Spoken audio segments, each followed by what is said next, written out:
Эгерде Кытайларга бергенде ушу көпүрөнү бир жумада бүтүрөт эле да. Бирөкө иштеп аткан болсо, бирөкө телефон ойноп отурган болот. Январ айында бүткөрүлүүсү пландалган көпүрөнүн бүгүнкү абалы мына ушундай. Курулушу бүтө электигине байланыштуу бул көпүрө менен каттаган эл бүгүнкү күндө убактылуу салынган жол менен өтүүгө мажбур. Транспорт жана коммуникация министри Тилек Текебаев январ айында бул көпүрө боюнча Facebook баракчасына жазган. Министр жумушчулар 2 нөөмөттө иштеп жатканын, курулушту январдын аягында бүткөрүү пландалганын кошумчалаган.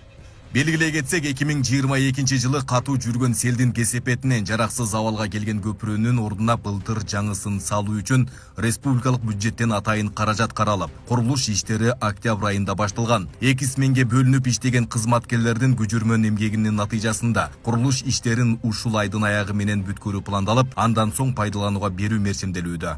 Бирок жергиликтүүлөр министрдин айтканына кошулбайт. Алар аз эле жумушчулар иштеп, курулуш белгисиз себептер менен убагында бүтпөгөнүнө нааразы. Анткени ушул убактылуу жол менен унаалардын каттап жатканына дээрлик 3 айдан ашып, тургундардын шаштысын алды. 2ден 3төн гана адам иштеп атканын көрдүк, айрым убактарда гана. Эгерде убагында ошол күзүндө баштаганда жумушчулары көп болгондо күзүндө эле ишке берип, асфальт заводдор иштеп турган маалында эле ишке берип койсо болот эле да. Бул акыбал болбойт болчу да. Эми элдин көпчүлүгү эле нааразы, эми бүт машиналардын бардыгы эле мына жак менен өтүп, же жолдор тегиз эмес, көп машиналардын ходовойлору талкаланып ушул жерде эле элдерге эле зыян болуп атат. 2ден 3төн 4төн адам келет. Бирөкө иштеп аткан болсо, бирөкө телефон ойноп отурган болот. Андан тышкары атайын айтылган болчу официалдан. 1-январга чейин көпүрөнү бүтүрүп, эксплуатацияга беребиз деп. Эми мына акыбалды карабайсыңар. Элдин кыйналганын карабайсыңар. Эл менен эсептешпейт экен да булар. Мына 10 күндөн бери почти бир дагы адам жок. Мына саат 12 болду, адам жок, эч ким жок, иштеген адам жок.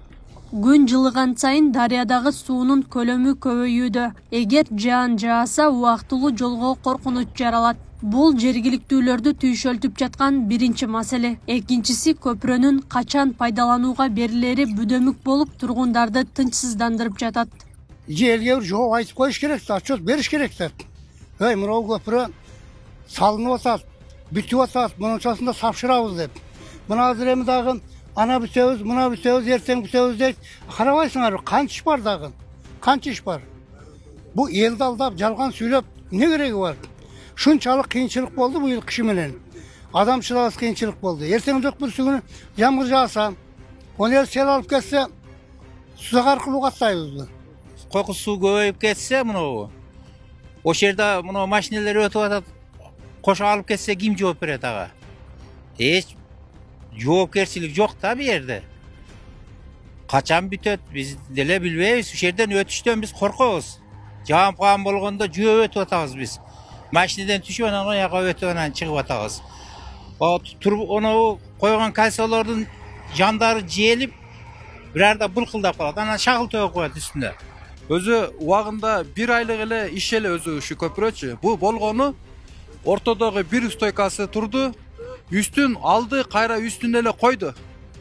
1 ай эмес, бир 10 күндө эгерде Кытайларга бергенде ушу көпүрөнү бир жумада бүтүрөт эле да. Биздики азыр 6 айлап чоздуруп кетти да. Эмне себептен андай болду билбейбиз. Бирок эртерээк бүткөнү бу элге дагы жакшы болот эле. Көпүрөнү оңдоого Кыргыз автожол мамлекеттик мекемеси тендер жарыялап, аны Мегатранс жоопкерчилиги чектелген коому уткан. Алардан көпүрөнүн курулушу сапаты боюнча маалымат алганыбызда, курулуштун токтоп турганына аба ырайы себеп болгонун айтышты. Кыргыз автожол курулуш өз убагында жүрүп жатканын белгилесе, компания асфальт маселеси турганын айтты.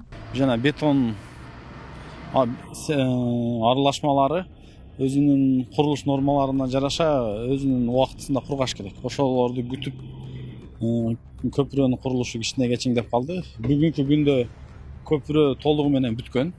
Азыркы учурда бир эле көпүрөнүн үстүнө асфальт бетон катмарын төшөө жумуштары эле калды. Акыркы жааган карда аба ырайы кескин түрдө төмөндөп кеткенине байланыштуу токтоп калды. 1-2 күндө асфальт бетон катмарын төшөп бүткөндөн кийин жол толугу менен ачылат. Асфальтка плюсовой температура керек экен да. Асфальт муздап калат экен да суукта. Битумду эритиш керек экен, ошо эрибей бир күн күтүп калганбыз да биз. Ошол эригенде бүтүп калмак экен бир күнү. Так, погода кыстелеп баштайбыз, погода ысып эле баштайт. Погоданы эле карап турабыз. Атайын кызматтар тарабынан бир нече жылдан бери көпүрөнүн абалы кооптуу деп корутунду берилип келген. Ал Кызыл Туу Кыз Көл айыл өкмөтүнөн Жалал Абад шаарына баруучу негизги жолду туташтырат. Бул аймактарда жалпысынан 45 миңдей калк жашап, жолдогу жагдайлар алардын каттоосуна кедергисин тийгизет. Акылай Карабаева, Замирбек Тойчубаев, Регион.